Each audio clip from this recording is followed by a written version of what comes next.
So guys, tunghayan po natin ang nakaka-inspire na kwento ng pagpapagawa ng bahay na ito ni Nanay Rosing. At ito po ay pinagawa ng kanyang apo na kung saan ito po ay si Sir Bong. At ito guys, makikita natin ang dating bahay kubo lamang ni Nanay Rosing noon.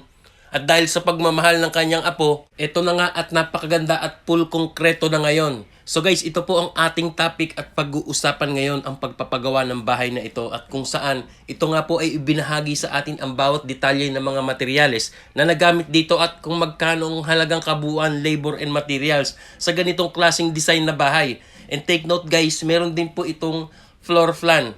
So nasa dulo po ng video if ever na interesado kayo at ito nga ay makikita natin pwede nyo pagbasihan sa inyong pagpapagawa ng bahay. Kaya ito po pag-usapan at talakay na agad natin yan. Ito po't ilista natin at siyasatin natin after nating mapanood dito. So umpisahan po natin dito sa pagpapagawa ng structural na kung saan ito yung mga simento, hollow blocks, bakal at mga buhangin. So guys, dito po sa mga hollow blocks ay gumamit ng number 4. At ito po ay nakaubos ng 1,600 piraso at kasama na po dito ang septic tank.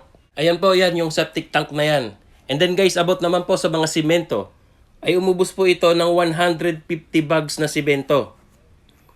Sa mga bakal naman po ay gumamit ng 10mm at 9mm. Sa 10mm po ay 80 piraso at habang ang 9mm ay 100 piraso kaya 180 pirasong mga bakal ang nagamit. And then dito naman sa mga buhangin ay nakapagpa-deliver siya dito ng 5 elf na sand at 2 ready mix or yung mix na buhangin at bato na ginamit sa pamputing, flooring at biga. And then guys, ayun nga sa puntong ito ay buo na yung structural at meron na nga rin bubong. And then ito nga po, pinifinishing na po yung loob at ginagawa na yung mga kisame, floor tiles at yan naman po ang ating mga pag-uusapan. So dito po sa kisame ay gumamit ng metal faring and hardiflex. At dito po ayon kay Sir Bong ay nakagastos siya ng halagang 36,000 pesos. About po sa kisame lamang yan. And then guys, yung mga windows naman, ayan nakikita natin mga sliding windows. Lahat yan sa kabuuan ng bahay ay halagang 25,000 pesos.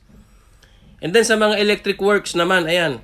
Ayon kay Sir Bong, ito po ay 15,000 pesos. Yan po yung mga plugs, wirings, etc. And then yung halaga naman na lang kanilang mga pintuan, lahat po ito sa buong bahay ay nagkakahalaga ng 20,000 pesos. So yan po nakikita natin, meron na rin po siyang mga tiles at ayon po kay Sir Bong, ito po ay gumamit ng 60 by 60, meron din 30 by 60 sa CR, ganyan. Ito po ay estimated nagkakahalaga ng 55,000 pesos ang buong bahay ng tiles work. So yun po guys, nakikita natin, maganda at maayos na, meron na po siyang gamit at napakaganda na nga po ng bahay ni Lola ngayon. So once again, congratulations sa iyo, Lola Rosing, na tunay nga talagang napakasarap ng feeling na merong kagaya ni Sir Bong na nagmamahal na kagaya mo, na talaga nga namang yung dating bahay kubo mo lamang noon ay dahil sa pagmamahal ni Sir Bong sa iyo ay ito nga ginawa niyang full konkreto. At anya nga ni Sir ay tandang-tanda niya kung gaano mo siya kamahal nung siya'y bata pa. At ngayong ikay may edad na at ito'y sinusuklian niya rin ng tunay na pagmamahal na mula sa kanyang puso. Kaya nakaka-proud po at nakaka-inspire ng kwento na to na talaga nga namang nangyayari sa tunay na buhay. Kaya we are proud of you, Sir Bong, na sana'y tularan ka ng nakakarami na kagaya mo pong sobrang pagmamahal kay Lola Rosing. So guys, ayun na nga po nakita natin, full finish na po yung bahay at napakaganda na. At ito nga po, meron pang karagdagang impormasyon dito po about sa pagpapagawa ng bubong. Dito po ay nilagyan na rin ng insulation at meron pong C-purlins at tubular ang kanilang trusses. Worth of 90,000 po ang pagpapagawa ng kanilang bubong. And then ayon pa kay Sir Bong, about po sa pagpapapintura ng buong bahay, ito po ay nagkakahalaga ng 50,000 pesos. So guys, ayon po sa details ni Sir Bong. Nang sukat po ng bahay na ito ay 6 meters by 5 meters. In total of 30 square meters. And then guys, kinonvert po natin ito by the feet. At lumalabas ito na 20 feet by 16.6 feet. Ito po ay merong isang kwarto lamang. Isang CR.